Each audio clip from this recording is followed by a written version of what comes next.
record ya, dan saya akan segera memulai sesi pada sore hari ini. Oke, buat Sobat Meso yang sudah hadir di hari Jumat tanggal 5 Maret 2021 pada pukul 4 sore seperti biasa hadir saya Molly di acara Study in Holland Online Series. Pada kesempatan hari ini kita akan mengadakan sesi di mana sesi sebenarnya bukan sesi baru sih, ini sesi yang sudah pernah kita jalankan, tapi waktu itu kita menjalankannya di Instagram Live. Nah, sekarang kita akan membawa sesi ini di Zoom meeting, yaitu adalah program talk ya. Nah, program talk kali ini akan menghadirkan pembicara Rafika Maulia yang nanti kita akan berkenalan. Sebagai brief aja, Rafika ini sedang menjalankan program masternya di Vrije Universiteit of Amsterdam di program atau bidang studi, ini kalau saya nggak salah itu adalah Spatial Transport dan juga Environment Economics ya, atau kebalik-balik ntar kita bahas deh ya. Yang paling pasti saya mengucapkan lagi-lagi selamat datang sudah hadir di sini kepada peserta yang sudah ada di Zoom meeting kita kali ini. Nah, sekarang saatnya aku akan share screen seperti biasa untuk introduction presentation yang nantinya teman-teman akan berkenalan dengan saya dan juga Novik Meso Indonesia. Tunggu sebentar. Oke, apakah slide presentation saya sudah terlihat? Kalau sudah terlihat, mohon informasinya, atau mungkin Immanuel, saya minta bantuan Immanuel. Apakah Immanuel sudah bisa terlihat? Tolong kasih thumbs up kalau sudah terlihat. Siap. Sudah terlihat karena aku akan langsung full screen ya. Siap. Oke, kalau begitu ini dia sesi pada sore hari ini, yaitu program talk Studying Spatial Transport and Environmental Economics in the Netherlands ya. Guest speaker kita pada sore hari ini itu adalah Rafika, yang nanti kita akan berkenalan sebentar lagi. Tapi sebelumnya kita berkenalan dulu dengan Novik Meso Indonesia dan juga dengan apa sih yang kita suka lakukan di untuk mempromosikan program untuk mempromosikan studi di Belanda. Oke, Novik ini adalah Netherlands Organization yang bergerak di bidang pendidikan. Kita adalah non-profit organisasi yang dibiayai oleh pemerintah Belanda. Kita mempunyai 9 kantor representatif ya, kantor representatif yang ada di PPT-nya belum muncul, siap. Tunggu sebentar. Terima kasih, sebentar ya. Aku akan coba mengorganisasikannya dari sini. Nah, kalau sekarang udah terlihat belum?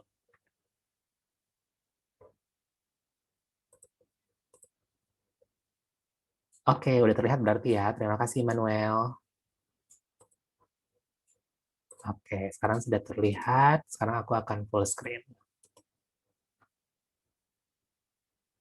Oke, aku akan mulai dari sini ya. Siap.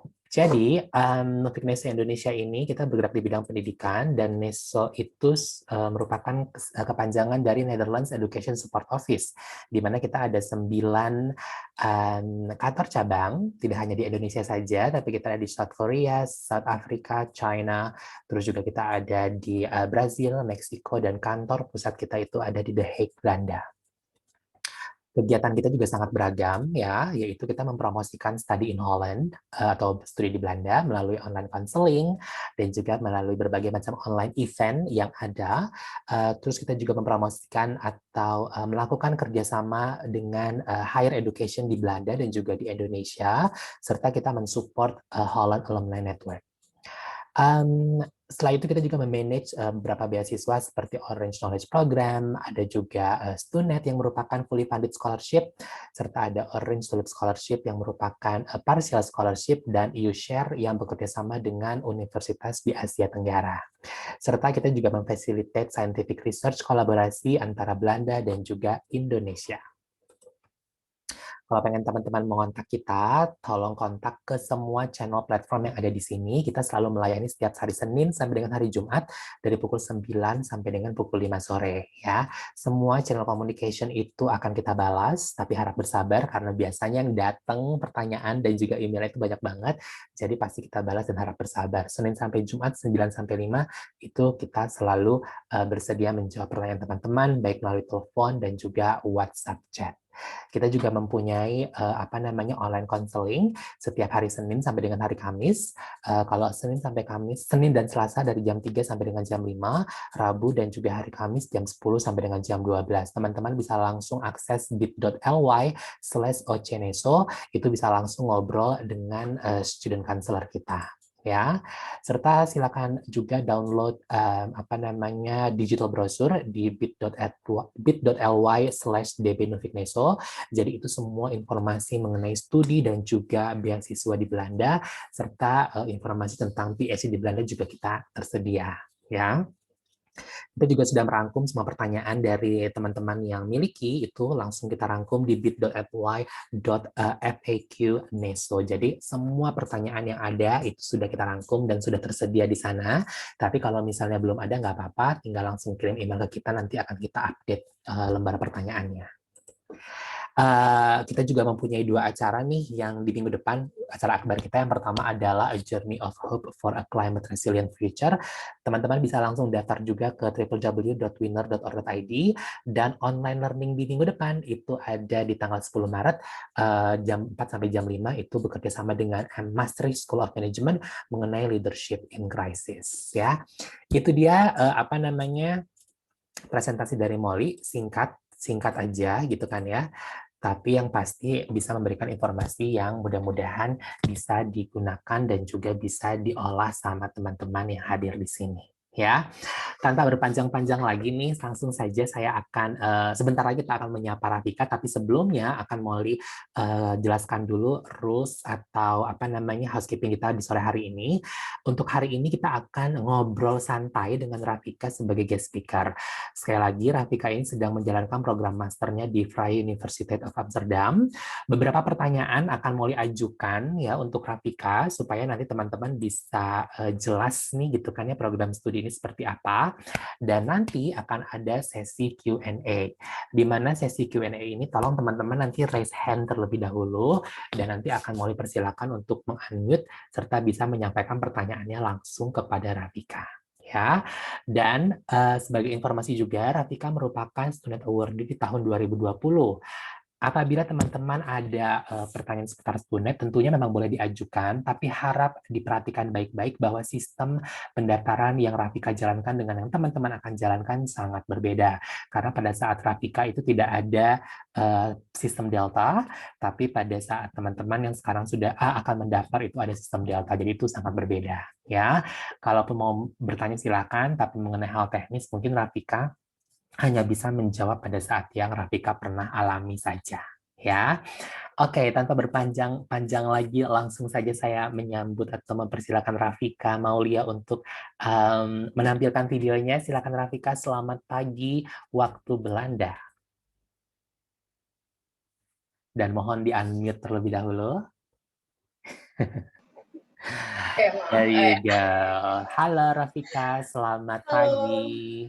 Halo Mr. Molly, terima kasih atas kesempatannya untuk sharing pada hari ini. Dan halo teman-teman semuanya, selamat sore yang ada di Indonesia. Perkenalkan, saya Rafika Farah Maulia, biasa dipanggil Rafika atau Vika, lebih pendeknya lagi. Saat ini sedang menjalani program master di program Spatial Transport and Environmental Economics di Vrije Universiteit Amsterdam. Programnya berlangsung selama 1 tahun dan kebetulan saya juga awardee Student 2020. Ya, oke.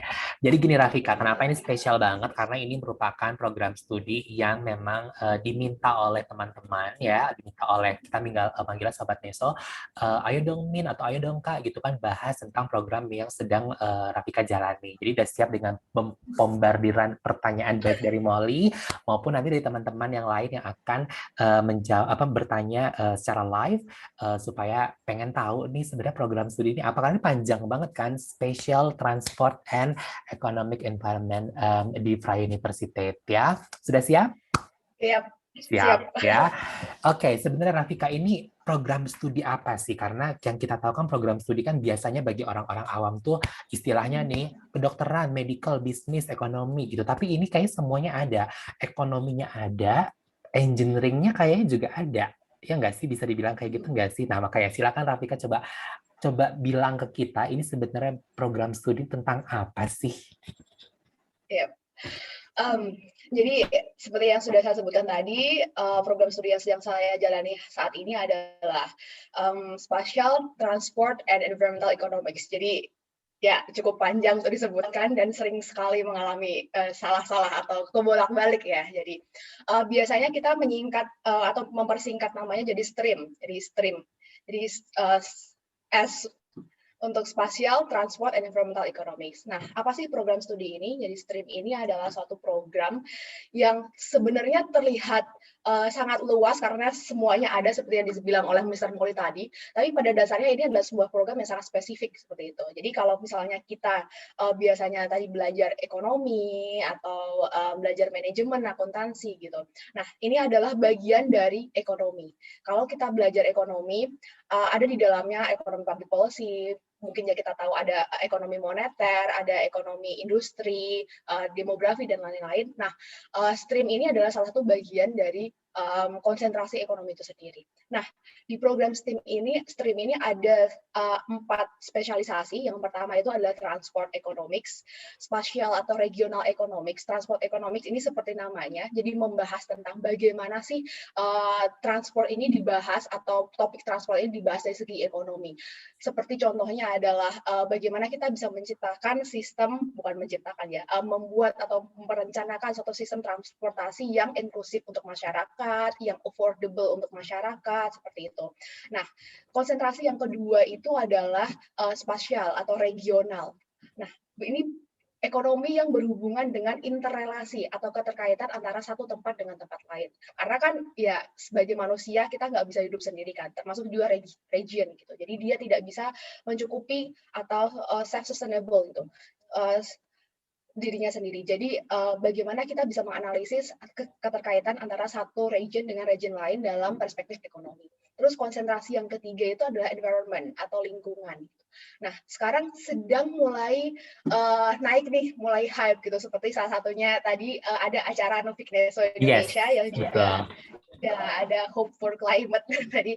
Nah, lingkungan ini sendiri menjadi salah satu fokus di ekonomi karena kita mulai memasukkan bahwa ekonomi adalah salah satu variabel yang menentukan dari keberlangsungan lingkungan di masa depan. Jadi kita di sini belajar mengenai bagaimana sih kita dapat mengatasi krisis iklim dari perspektif ekonomi dan juga mengintegrasikannya dengan berbagai hal lain. Terus ada satu spesialisasi baru di STREAM yaitu adalah Real Estate Economics. Jadi ini membahas tentang residensial atau bagaimana menciptakan perumahan atau tempat tinggal yang inklusif dan affordable bagi masyarakat. Nah, kira-kira ada 4 spesialisasi atau konsentrasi dalam STREAM yang ada di FU ini. Jadi keempatnya ini saling berintegrasi, di mana intinya adalah program ini ingin mewujudkan suatu tatanan perkotaan yang inklusif untuk masyarakat dan sustainable atau eco-friendly untuk lingkungan.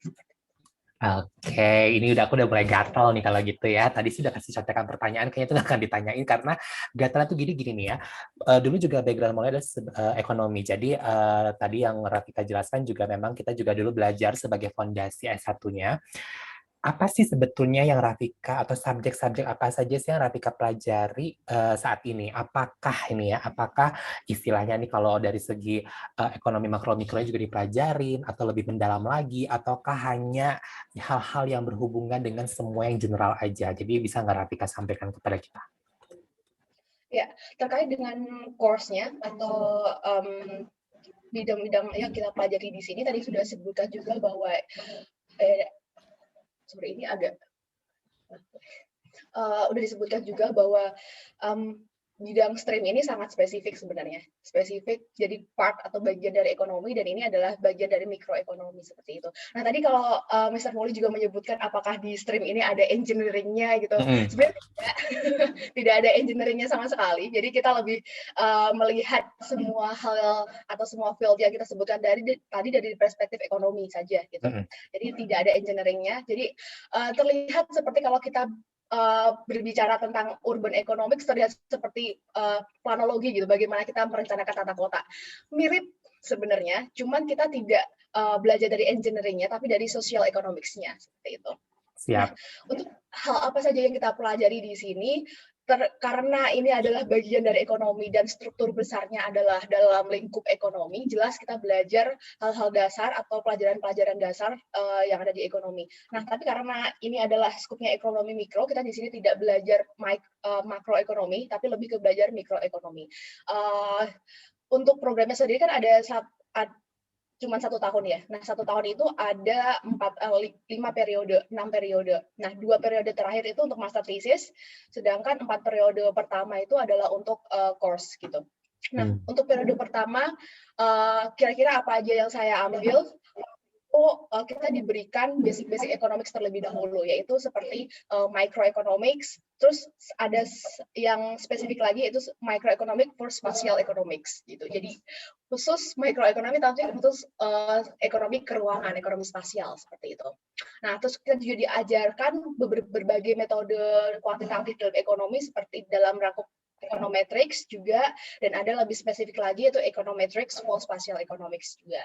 Nah, kebetulan di sini saya mengambil spesialisasi environmental economics, jadi ekonomi lingkungannya, tadi ada 4 disebutkan, dan kebetulan sebenarnya di stream ini, tahun ini ada 3 orang dari Indonesia yang ada di program stream ini, jadi saya punya 2 teman lainnya tentunya, dan kita bertiga mengambil spesialisasi yang berbeda. Satu teman saya mengambil spesialisasi real estate economics, dan satu lagi teman saya mengambil spesialisasi transport economics, seperti itu. Jadi untuk berikutnya course yang diambil berbeda-beda, tapi ada beberapa course yang course elektif yang mungkin bisa diambil secara general, misalnya seperti data analytics yang sedang saya ambil sekarang, ada geographic information system juga kita disediakan juga jika kita ingin mengambil course tersebut. Nah, tapi untuk environmental economics sendiri ada 2 course core-nya atau yang harus diambil untuk spesialisasi ini, yaitu adalah climate change economics dan juga environmental economics. Yaitu belajar seputar bagaimana kita mengatasi climate change dalam perspektif ekonomi dan bagaimana sih kita memvaluasi atau menilai jasa-jasa lingkungan, terus juga hal-hal yang sepertinya nggak ada nilainya, tapi sebenarnya itu ada nilainya. Misalnya udara yang bersih, itu sebenarnya manfaatnya apa dan lain sebagainya. Oke, jadi udah pas banget ya kalau kita di bridging-nya ya, bridging kita acara ini, minggu depan kita ada acara winner yang berhubungan sama climate change juga ya, siap. Nah, mengenai masalah perkuliahan, tadi juga udah ngomongin masalah subjek yang ada econometrics-nya, jadi ini legit banget ada hitung-hitungannya dong kalau gitu. Oh iya, pasti karena ini ekonomi pasti ada hitungannya. Pasti ada hitungannya ya. Iya, matematik dan statistik ada. Matematik dan ya. Nah, ini Vika ada masalah kendala nggak sih dalam masalah matematik dan juga statistik? Karena gini loh, kita memang terbiasa, apalagi bagi yang tumbuh dan berkembang di Indonesia, mengerjakan matematika dan statistika dalam apa namanya bahasa Indonesia. Nah, ini perbedaannya adalah harus menyelesaikan soal dalam bahasa Inggris. Cerita dong sama kita kesulitannya kayak gimana? Sebenarnya menurut saya pribadi ya, untuk mata kuliah seperti matematik, statistik, atau hitung-hitungan yang lain, itu bahasa tidak terlalu terkendala. Karena justru ya mereka kan menggunakan notasi-notasi yang secara internasional diterima gitu. Jadi bahasanya istilahnya sama lah gitu. Sama ya. Iya, jadi mungkin kalau misalnya ada soal cerita, nah itu saja yang kita pahami bagaimana kemauan dari sesoal ini. Tapi secara keseluruhan untuk matematik dan statistik justru malah dia tidak ada kendala bahasa gitu. Either itu mau dipakai bahasa Indonesia atau bahasa Inggris atau bahasa yang lain, karena mereka menggunakan bahasa yang universal, pakai notasi-notasi. Mereka mempunyai notasi-notasinya sendiri seperti itu. Siap. Vika aja bisa gitu. Jadi yang datang di sini yang pengen tahu lebih banyak juga pasti bisa masuk ke program stream dari VIU ini ataupun universitas yang lain. Mengenai masalah assignment, biasanya assignment apa yang Vika dapatkan sudah kurang lebih berapa? 7 bulan, kalau 7 atau 8 bulan lah ya, 7 bulan kuliah ini. Gimana nih assignment di stream ini? Apakah banyak work group? Apakah banyak paper? Apakah banyak istilahnya harus menyelesaikan sebuah problem? Itu kayak gimana nih? Bisa cerita nggak? Yang pertama mungkin yang saya mau garis bawahi di sini adalah karena saya untuk tahun ini kuliahnya full online, jadi tidak pernah sama sekali untuk kuliah di kampus, belum pernah nih merasa kuliah di kampus rasanya gimana tuh belum pernah. Tapi online dari Belanda ya? Iya, online dari Belanda. Jadi mungkin untuk tugas ataupun ujian yang diberikan juga agak sedikit berbeda ya tentunya gitu. Nah, kalau untuk ujian sebagian besar, bukan sebagian besar, semuanya ujian online melalui ada portalnya tersendiri. Nanti kita melakukan ujian dalam soal bisa pilihan ganda atau open question dan lain sebagainya.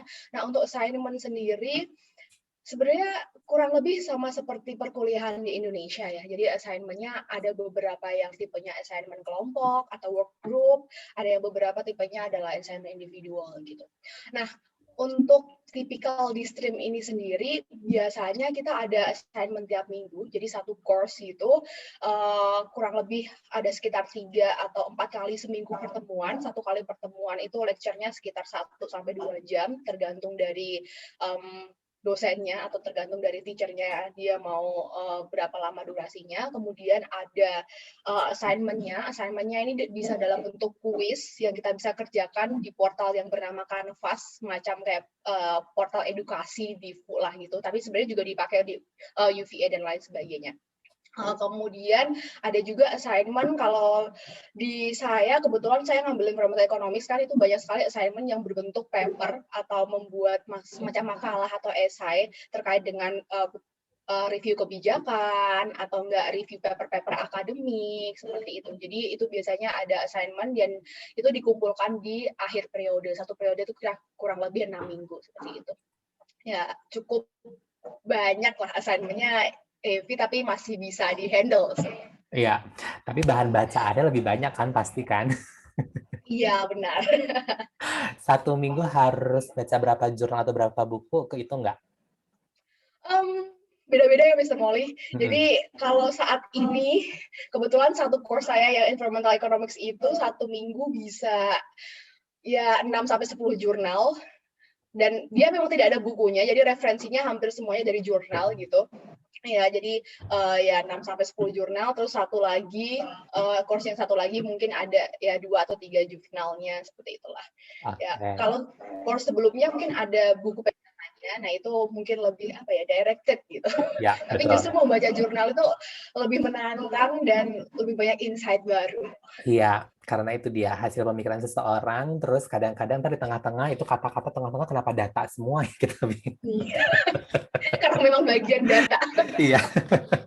Jadi buat teman-teman mungkin kita akan berpesan dari awal kalau nanti udah mau siap mau masuk ke stream sudah mulai terbiasa dengan membaca ya, karena terus terang kalau kita kuliah di luar negeri itu bahan utamanya adalah baca dulu baru masuk kelas yang dijelaskan, bukan masuk kelas dan dijelaskan baru baca di belakang, itu enggak, karena baca dulu di awal.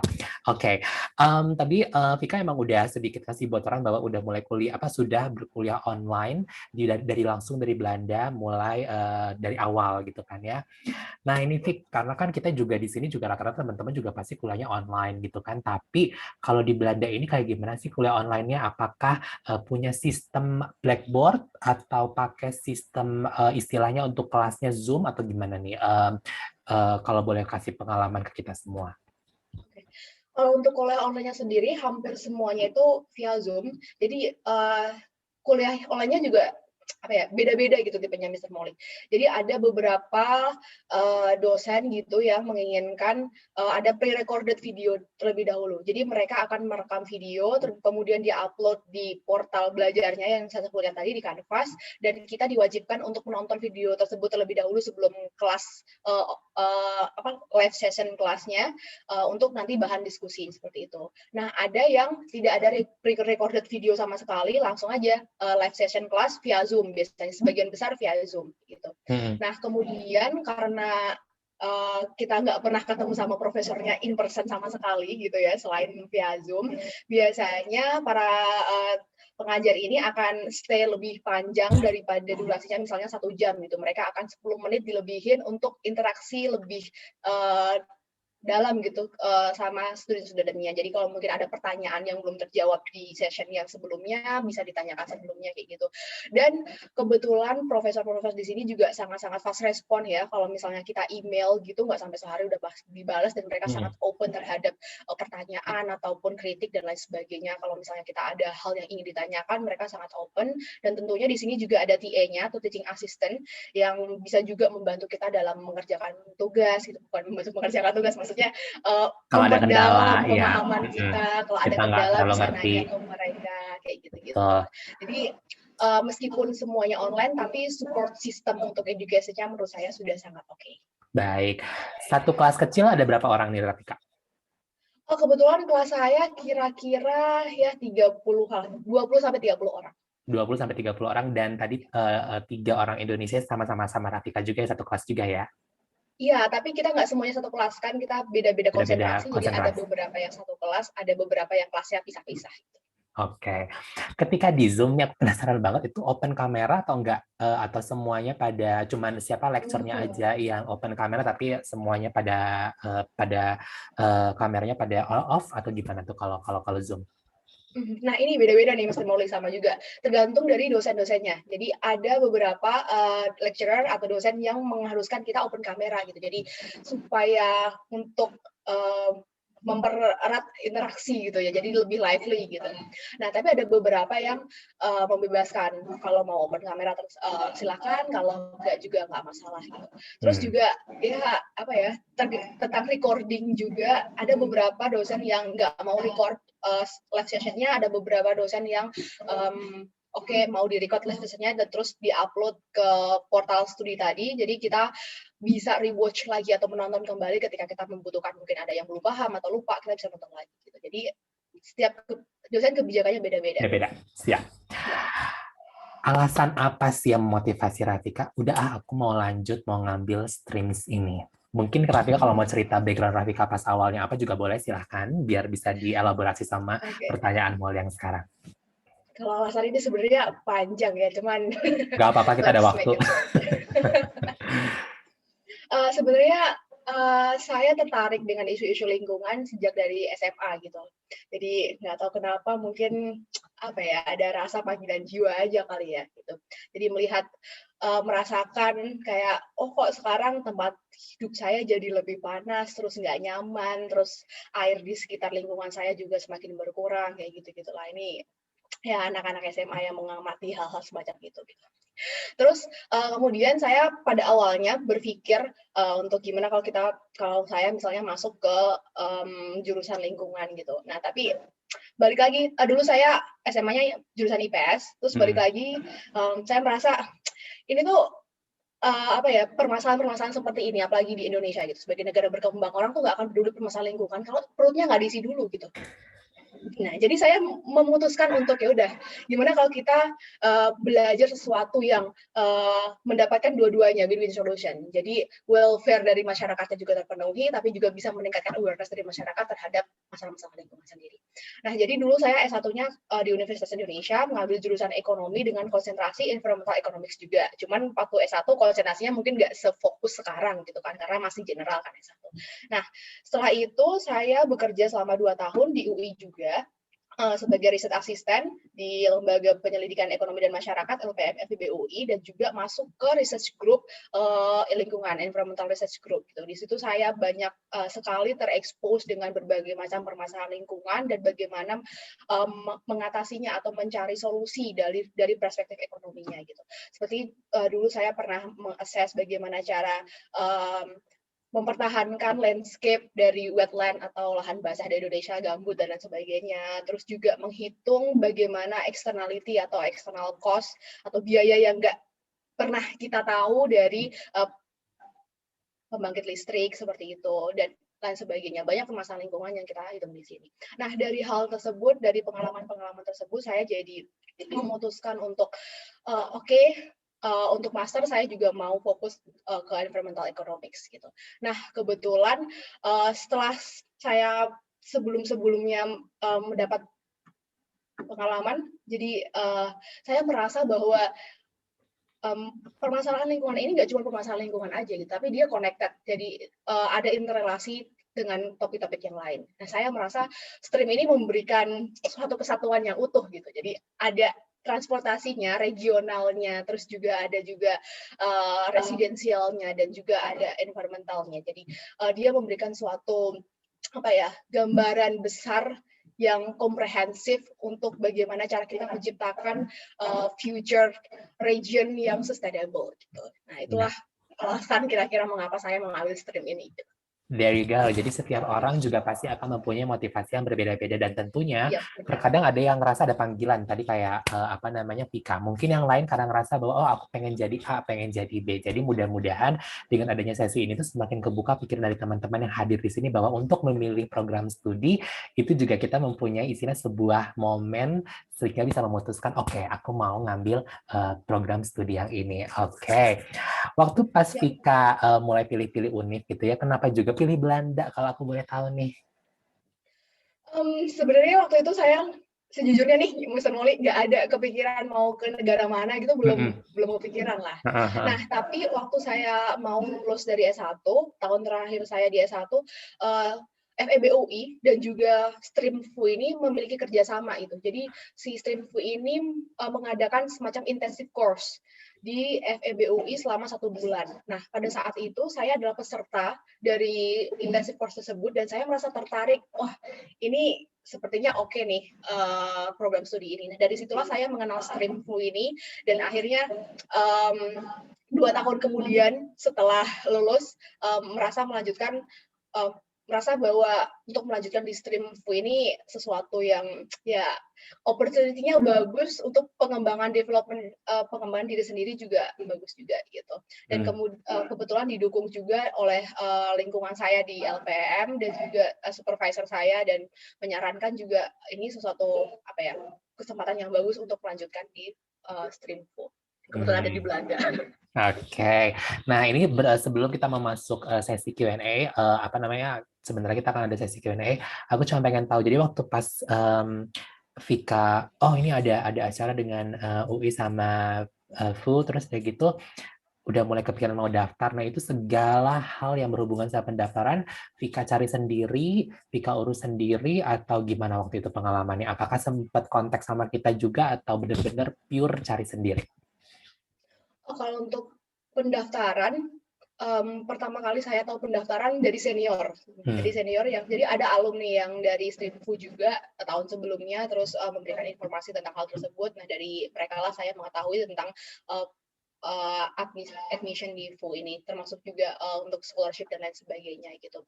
Nah, setelah itu mulai mencari dengan sendiri, jadi mencari sendiri di website FU, dan juga ya bertanya banyaklah kepada senior-senior, tapi untuk segala berkas memang ya diurus sendiri kan, kita nggak mungkin berkas kita diurusin sama orang lain juga kan. Dan mulai dari reference letter seperti itu, motivation letter, terus juga ijazah dan lain sebagainya itu memang diurus sendiri, tapi memang dengan guidance atau dengan bantuan bantuan informasi dari senior-senior yang sebelumnya sudah pernah melakukan studi di Streamfu ini juga seperti itu. Oke, jadi benar-benar mandiri, tapi tentunya berdasarkan pada guidance yang ada. Dan ini menarik sekali bahwa teman-teman juga jangan pernah khawatir, kita juga hadir di sini sebagai Netherlands Education Support Office, juga apapun hal general information yang kita bisa bantu, pasti kita bantu, itu satu. Dan yang kedua adalah kalau misalnya bertanya kalau mengalami sebuah kendala, kita juga siap bantu. Oke. Bridging menuju ke ke pertanyaan atau sesi Q&A, nanti siap-siap bagi teman-teman yang sudah hadir mau bertanya sama Vika. Vika kan mau kasih tunjuk video, tapi Molly akan screen share ya. Yes, Molly akan screen share. Jadi tadi Vika ini ada video yang akan pengen ditampilkan mengenai 1 minute about Vrije Universiteit of Amsterdam, dan lebih tepatnya lagi tentang stream ya. Akan Molly screen share terlebih dahulu. Oke, apakah sudah terlihat screen Molly? Akan Molly ketik play ini ya. Udah terlihat ya, Vika ya? Sudah. Sudah siap. Kalau gitu akan langsung aku play. There you go. I played SimCity when I was a kid. These cities had problems. There was traffic congestion. There was environmental pollution. I was very fascinated how to solve those issues then. I found out in my third year that urban economics and environmental economics is one direction you can take as an economist. And I noticed that at the Vrije Universiteit Amsterdam, you could study this. There are many questions that still need to be analyzed in terms of cities, right? Like cities become more and more important, more people live in cities. These developments are ongoing and we should provide healthy environments there. I think that the unique thing of this master is that you can learn about these interactions between the environment and cities, or between transport and cities, or between the real estate markets and the environment. We provide building blocks that help you to have the methodologies there to answer questions in your future work. That can be research, but it can also be consultancy, or you can be a policy advisor, whatever. I'm Hans Koster, and I'm a professor of urban economics and real estate at Vrije Universiteit Amsterdam. There you go. Kenal sama masnya, Tika? Iya, kebetulan. Jadi kalau boleh bercerita sedikit tentang video tersebut, jadi Profesor Hans Koster ini adalah program director dari STRIM. Beliau ini masih sangat muda, sekitar 33 atau 34 tahun, tapi sudah menjadi profesor. Dan salah satu most promising professor researcher in Netherlands karena sangat produktif sekali mengeluarkan paper-paper. Nah, itu adalah salah satu alasan saya juga mengapa mengambil STRIMFU, karena profesornya menurut saya sangat-sangat memberikan banyak motivasi dan insight gitu. Itu juga. Dan beliau juga dulu alumni STRIM, master dan juga PhD-nya. Seperti itu. Siap, jadi benar-benar kalau teman-teman rencana mau ngambil STRIM, terutama di VIU, itu berada di tangan yang handal dan pastinya kualitas pendidikan yang sangat luar biasa. Kalau gitu, sudah siap dengan pertanyaannya. Jadi bagi teman-teman yang ingin bertanya kepada seluruh peserta yang sudah hadir di sini, tolong kalau mau bertanya silakan raise hand dan nanti akan mulai unmute dan langsung live ngobrol langsung dengan Vika. Jadi silakan kepada seluruh peserta yang sudah hadir di sini untuk sesi tanya jawab. Sekarang sudah mulai buka. Silakan. Oke, kita menantikan. Aku lagi ngecek juga kira-kira siapa nih yang raise hand. Kalau misalnya, jangan malu-malu loh, nggak apa-apa. Tapi kalaupun misalnya ngerasa malu-malu, aku mau nanyanya lewat chat aja, itu juga boleh banget. Gitu. Oke, kepada Rizka Aprilia. Tunggu sebentar ya. Silakan Rizka. Halo. Hai Rizka, silakan Rizka, ada pertanyaan buat Vika, langsung saja. Halo Kak Vika, izin bertanya. Tadi kan seperti yang saya simak tadi, background Kak Vika itu emang benar-benar capable dan mendukung banget gitu. Kayak dari lembaga ekonomi, tadi saya maaf lupa nyatetnya. Dan pertanyaanku, teman-teman Kak Vika di sana apakah punya background yang sekuat itu juga kayak Kak Vika? Nah, terus kalau kayak calon-calon student yang background-nya nggak sekuat itu, tapi dengan istilahnya motivation letter-nya itu jelas tujuannya ke depannya itu apa, apakah peluangnya tuh bisa gitu untuk masuk ke program itu? Terima kasih.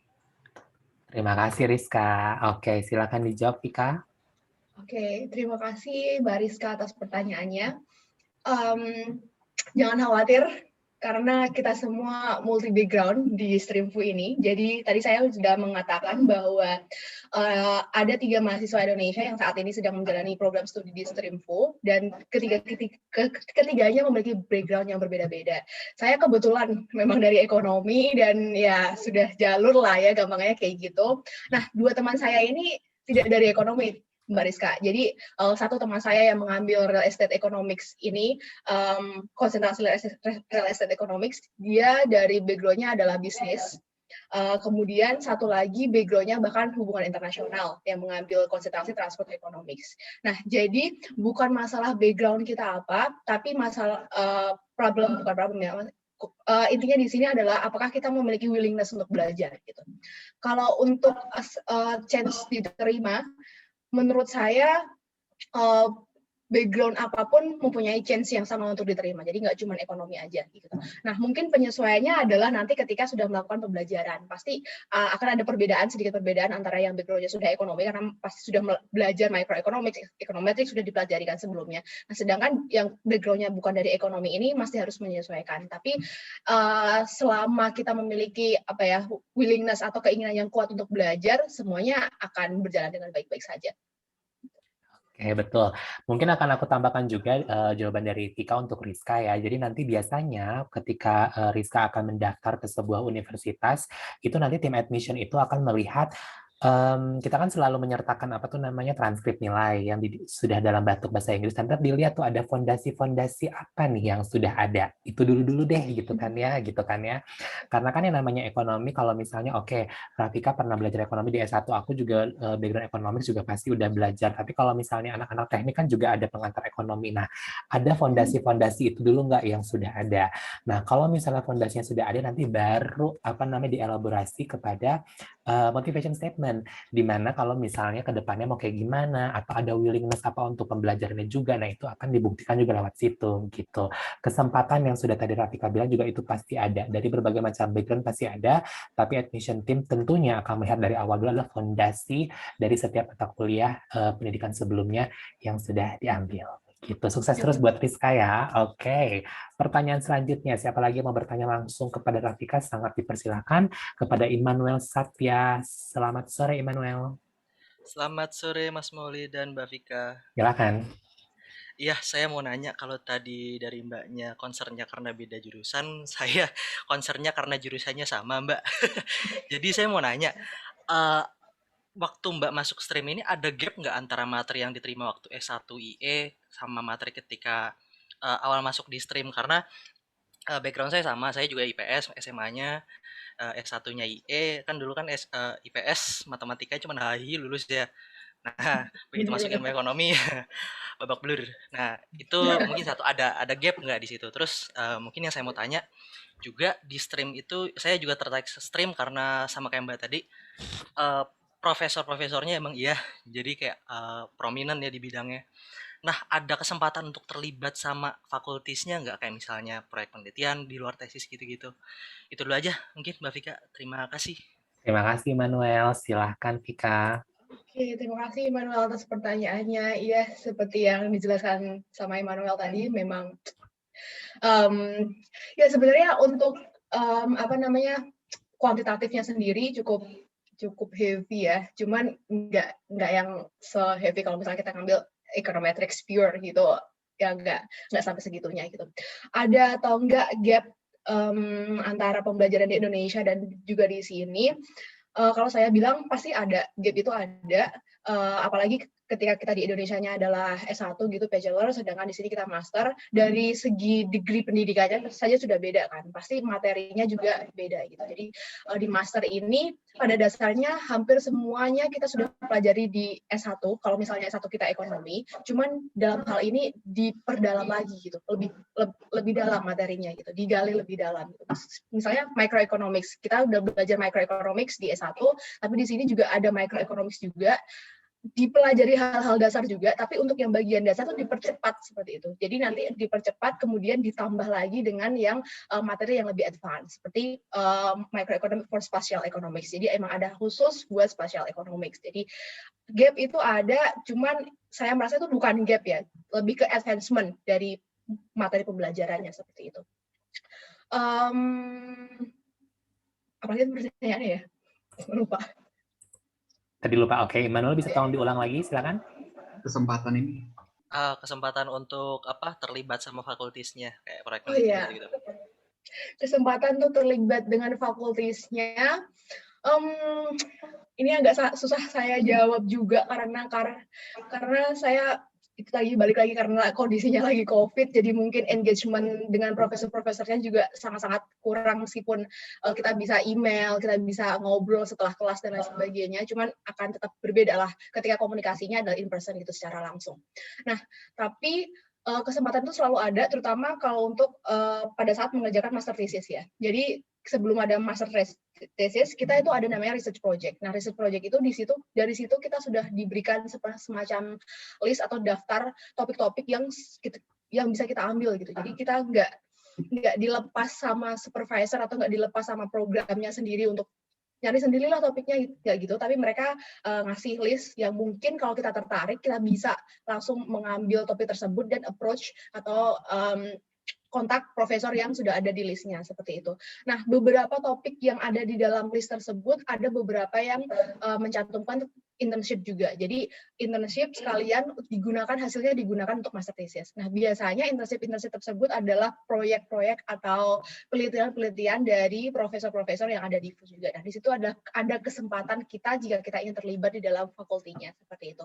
Untuk kalau untuk keterlibatan lain misalnya menjadi TA, sepertinya belum bisa karena semua TA di sini adalah minimal PhD candidate seperti itu. Jadi untuk master belum ada. Tapi mudah-mudahan ke depannya ada kesempatannya ya. Amin. Oke, itu dia pertanyaan dari Immanuel. Terima kasih. Ini ada pertanyaan dari Theodora dulu. Akan aku bacakan, tapi ini sangat teknis, jadi ntar akan Molly bantu. Jadi pertanyaan dari Theodora, mungkin teman-teman yang lain juga akan mengalami hal yang sama. Jadi selamat siang, mungkin itu buat Vika, dan juga selamat sore buat kita semua. Maaf tidak bisa on cam dan juga on mic. Dari Dora sudah diterima dari Redbot, betul sekali, karena Dora juga sudah sedang mendaftarkan ke OTS. Jadi Dora ini sudah mendapatkan saya menanyakan mengenai unconditional letter of acceptance dari universitas. Ternyata perlu ada finalisasi metode pembayaran yang baru bisa dilakukan pada bulan Juni. Sementara pendaftaran student bulan Maret, makanya kan perlu ada unconditional LOA. Kalau secara persyaratan IELTS, Certified Diploma sudah diterima, bagaimana dengan pengalaman KPK tahun lalu? Oke, ini karena pertanyaan teknis akan mau dibantu. Jadi gini teman-teman, yang namanya LOA itu memang ada dua, ya. Ada yang namanya Conditional Letter of Acceptance dan juga ada Unconditional Letter of Acceptance. Conditional Letter of Acceptance itu adalah di mana masih ada kondisi yang harus dilakukan atau diberikan atau dikirimkan. Jadi kondisi-kondisinya adalah kalau IELTS-nya belum cukup, tolong dikirimkan IELTS-nya. Kalau ada dokumen hard copy yang harus dikirimkan ke Belanda, tolong segera dikirimkan. Dan kondisi yang terakhir itu adalah harus bayar. Ya. Nah, kalau misalnya secara kondisi administratif sudah diselesaikan, itu sebenarnya sudah merupakan unconditional letter of acceptance. Karena kan Theodora ataupun teman-teman yang lain kan mau mendaftarkan diri sebagai student, pasti kan nanti yang bayar beasiswa, yang membayar biaya pendidikannya adalah beasiswa provider, ya. Jadi itu nggak apa-apa, karena kalau tinggal bayar, itu sudah dianggap sebagai unconditional letter of acceptance. Tapi tolong dicek dulu sama Redbot atau universitas yang dituju. Maksudnya dicek itu apa? Apakah hanya tinggal kondisi bayar saja atau masih ada kondisi-kondisi lain yang harus dipenuhi? Kalau hanya kondisi belum bayar saja, nggak masalah, itu sudah termasuk dalam unconditional letter of acceptance. Ya. Jadi itu jawaban dari Molly. Kalau dari Vika sendiri ada yang pengen ditambahkan dengan pengalaman tahun lalu kayak gimana Vika pas daftar view? Sepertinya sudah sangat ekstensif ya dijawab sama Mr. Molly gitu, karena sangat teknis sekali ini terkait dengan conditional letter. Ya kebetulan untuk saya tahun lalu sudah langsung unconditional LOA gitu. Jadi udah langsung ya. sepertinya tidak masalah ya. Siap. Oke, terima kasih. Nah, untuk Vika ini ada pertanyaan dari Amanda Nabila. Halo Kak Rafika, izin bertanya, boleh ceritakan sedikit gambaran tentang matematika dalam mata kuliah Econometrics nggak Kak? Apakah seperti hampir semuanya mengenai matematika atau tidak Kak? Terima kasih. Nah, gimana nih Rafika? Ini lebih ke pelajaran yang sedang Rafika hadapin sekarang. Kalau matematika dalam econometrics, sebenarnya econometrics itu adalah gabungan antara matematika dan statistik gitu ya. Jadi gabungan dari keduanya gitu ya. Statistik bagian dari matematika tapi ekornya sendiri.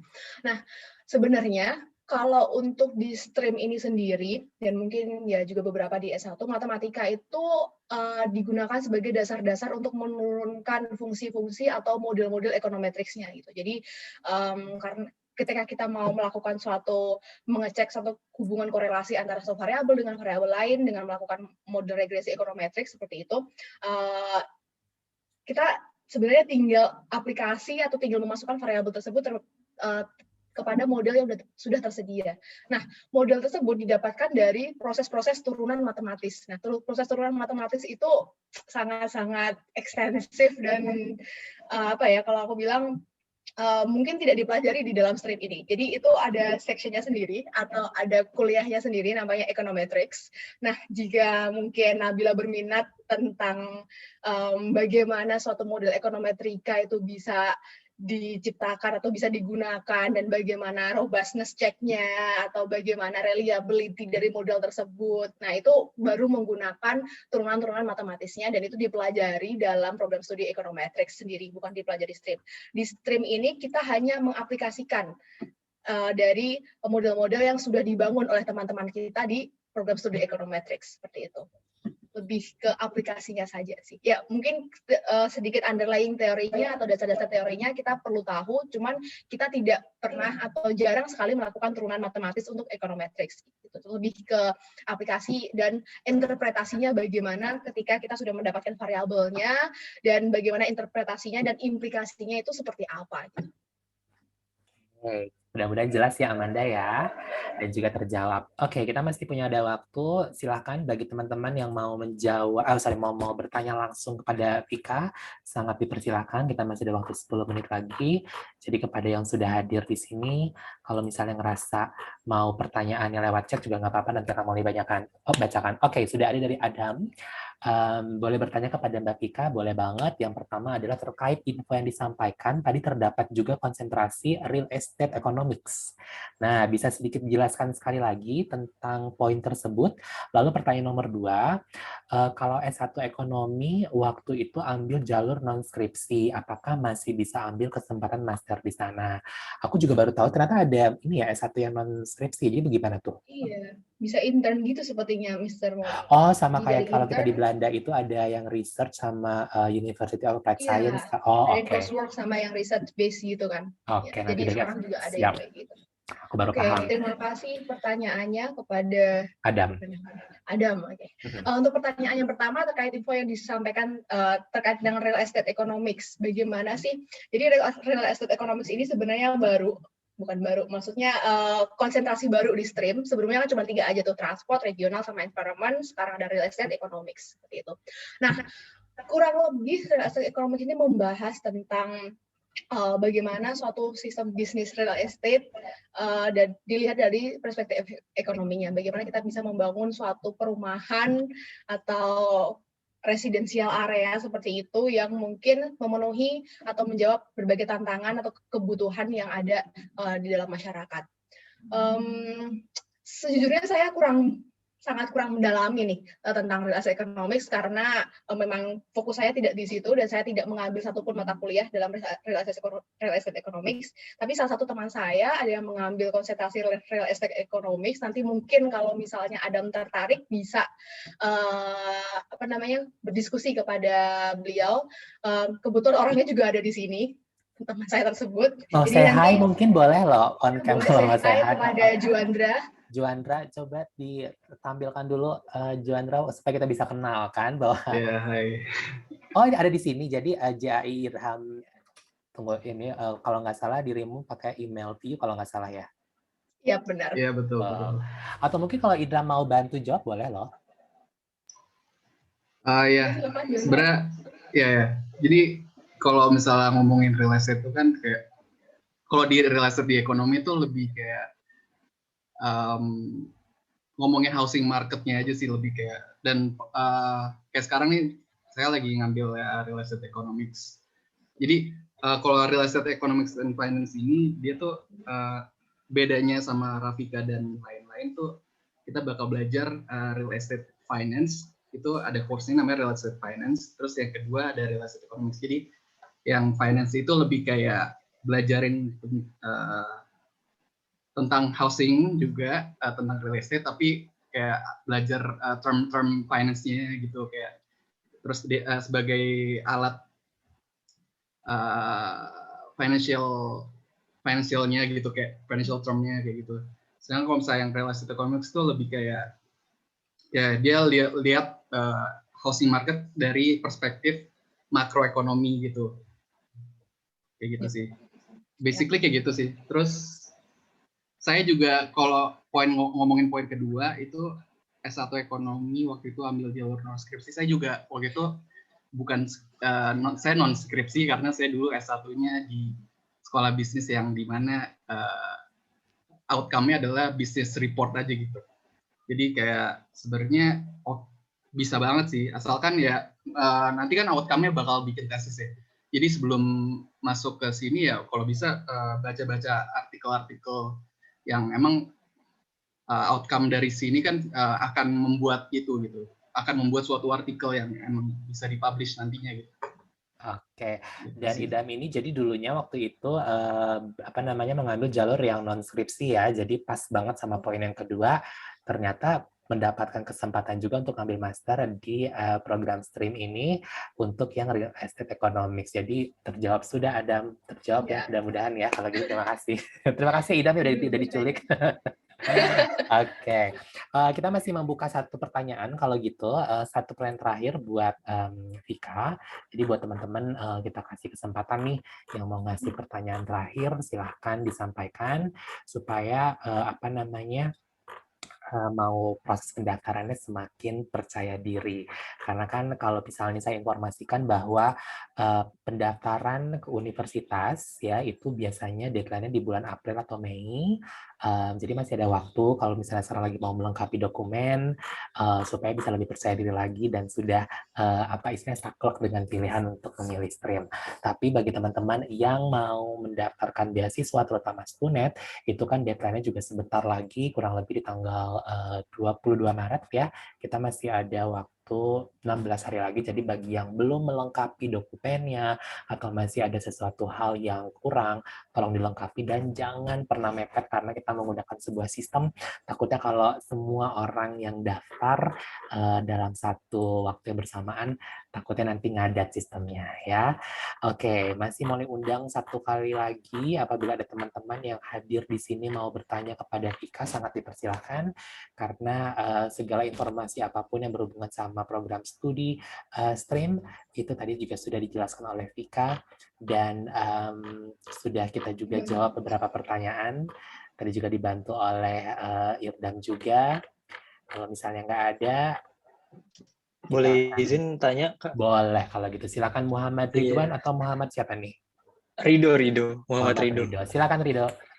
Iya, saya Muhammad Rido mau nanya ke Kak Rafika nih. Silakan. Kira-kira kalau saya lebih tertarik ke environment tapi yang kayak disaster economics kayak misalnya banjir dan segala macam di properti itu masuk di stream juga atau enggak? Sama selama yang dipelajarin sama Kak Rafika itu kira-kira case-nya tuh lebih ke Eropa doang kan, misalnya kasus-kasusnya kan aplikatif gitu.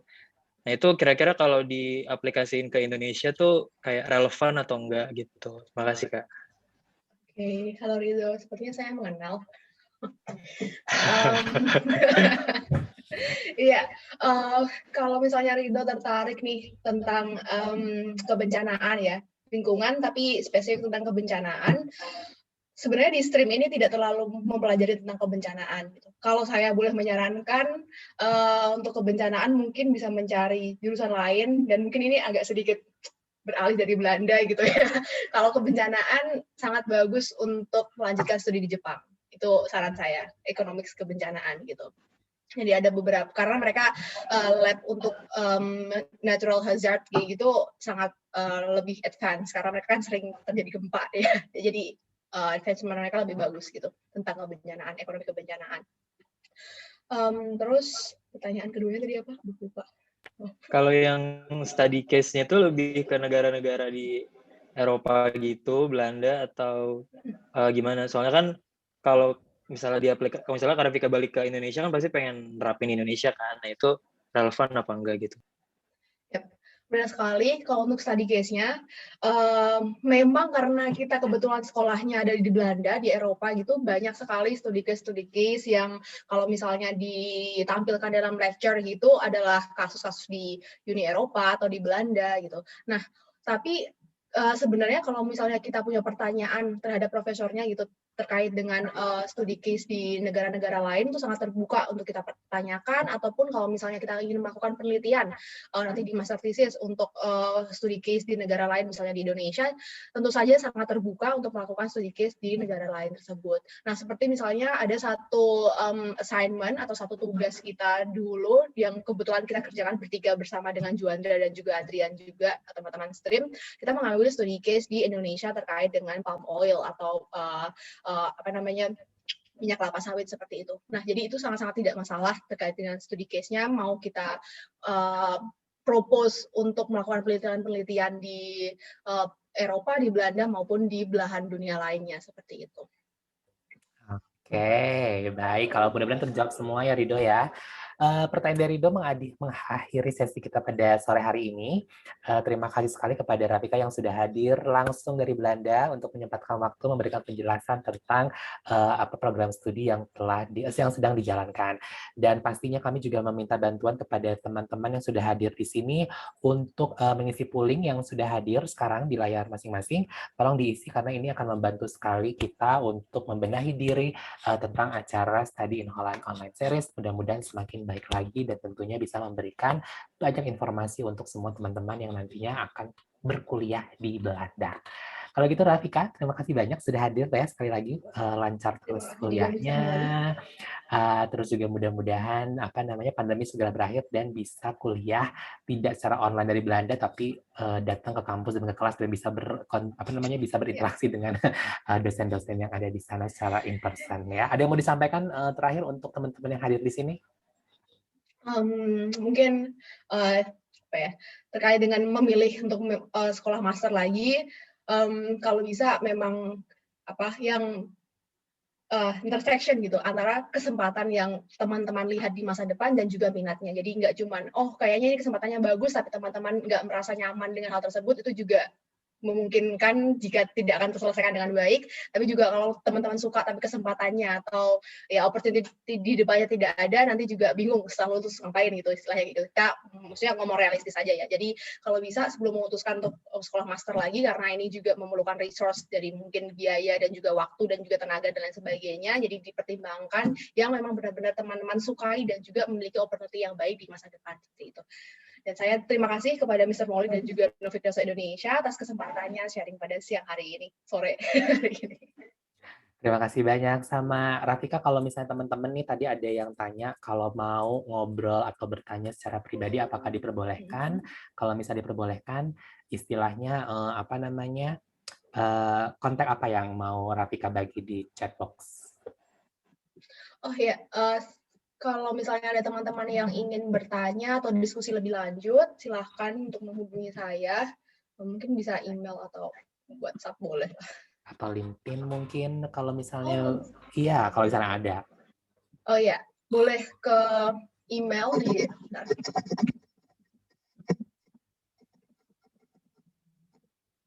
There you go. Terima kasih banyak Rafika. Untuk kontak emailnya sudah ada. Jadi tadi bagi ada yang mau bertanya secara personal, sangat dipersilahkan tentang sekolah di Belanda ataupun tentang yang lebih spesifik tentang stream. Ya, oke. Kalau begitu terima kasih sekali lagi Rafika dan saya Molly juga undur diri dulu. Kita ketemu lagi nanti di hari Rabu. Ya, bagi dua acara, yaitu acara Winner dan juga di acara online learning bersama MSM. Saya Molly pamit, selamat berakhir pekan dan terima kasih sekali sudah hadir di sini. Selamat sore. Selamat sore semuanya. Terima kasih Rafika. Selamat sore Molly.